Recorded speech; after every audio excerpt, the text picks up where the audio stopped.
बाजी से आजाद हिंदुस्तान, आजाद हिंदुस्तान। कश्मीर आजाद हुआ, कश्मीर आजाद हुआ, जम्मू कश्मीर आजाद हुआ, मुसीबत से आजाद हुआ।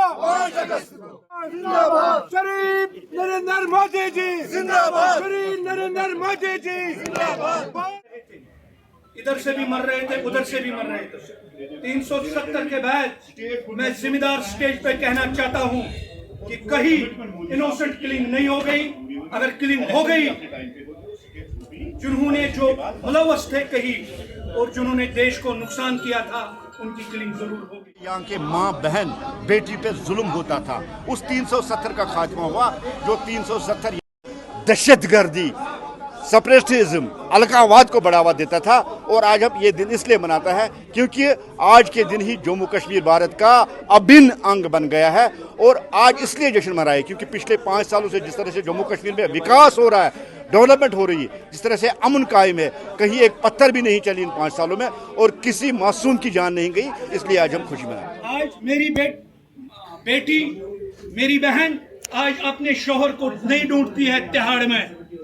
अगर वो आज किसी को हाउस अरेस्ट नहीं किया गया। जिस तरह 70 साल तक उन्होंने झूठ बोला 370 पर, आज वही सहारा लेकर फिर कह रहे हैं कि हम हाउस अरेस्ट है। लेकिन उनके पास लोगों को बोलने के लिए जवाब नहीं है, क्योंकि कल तक वो कह रहे थे 370 वापस लाएंगे। वो फेल हुए, नाकाम हुए, क्योंकि हम मानते हैं कि जो मुर्दे होते हैं, मुर्दे के भी जिंदा नहीं होते, और 370 भी मार चुका है।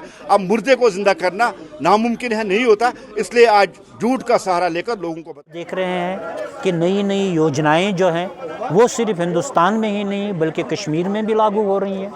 रोज़गार के मौके पैदा हो रहे हैं और इस आर्टिकल को ख़त्म होने के साथ साथ ही पूरी तरह से रियासत जम्मू कश्मीर इंटीग्रेट हो गई और हिंदुस्तान की दूसरी रियासतों की तरह यहाँ पर भी वही तामीर तरक्की के माहौल को आप देखेंगे जो दूसरी रियासतों में।